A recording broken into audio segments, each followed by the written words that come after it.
హల్లెలూయా. హిజ్కియాకి మరణకరమైనటువంటి రోగం వచ్చింది. యెషయా గ్రంథం 38వ అధ్యాయంలో మనం చూస్తూ ఉంటాం. హిజ్కియాకి మరణకరమైనటువంటి రోగం వచ్చినప్పుడు అతను చేసినటువంటి పని, దేవుని మందిరంలోకి వెళ్ళి గోడ తట్టు తన ముఖాన్ని తిప్పుకొని యథార్థ హృదయంతో నీ సన్నిధిలో నేను ఎలాగా బ్రతికానో ఒకసారి జ్ఞాపకం చేసుకోయా అని దేవుని సన్నిధిలోకి వెళ్ళి ప్రార్థన చేశాడు. దేవుడు అద్భుతం జరిగించి 15 సంవత్సరాల ఆయుష్ను దేవుడు అతనికి అనుగ్రహించినట్లుగా మనం చూస్తా ఉన్నాం. ఈ రోజుల్లో కూడా లేరా సాక్ష్యాలు? మా మందిరంలోనే సజీవ సాక్షిగా 2 సహోదరులు ఉన్నారు.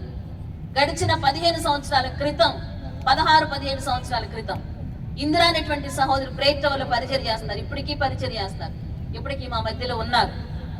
ఆమెకి క్యాన్సర్ 4th స్టేజ్ వచ్చింది. ఇక చనిపోతుంది, అన్యుల కుటుంబాల నుంచి రక్షించబడింది, ఇక చనిపోతుంది అని చెప్పబడినటువంటి సందర్భాల్లో ఇంకా కొంతకాలమే ఈమె బ్రతుకుదని మమ్మల్ని పిలిచి, దైవజనులను అందరిని పిలిచి, సంఘస్థులను పిలిచి మాకు చెప్పారు. మేమందరం చాలా ప్రార్థన చేసాం. సహోదరి ప్రార్థన చేశారు, వారి కుటుంబం ప్రార్థన చేసింది. దేవుడు అద్భుతమైనటువంటి కార్యం జరిగించి సహోదరిని దేవుడు ఆరోగ్యాన్ని ఇచ్చి ఇప్పటికీ సజీవంగా 15 సంవత్సరాల నుంచి మా మధ్యలో ఉండి దేవుని పరిచయం చేయడానికి దేవుడు కృప చూపించారు. దేవునికి స్తోత్రం. ఇందిరా గారు ఒకసారి లేచి నిలబడుతుంది.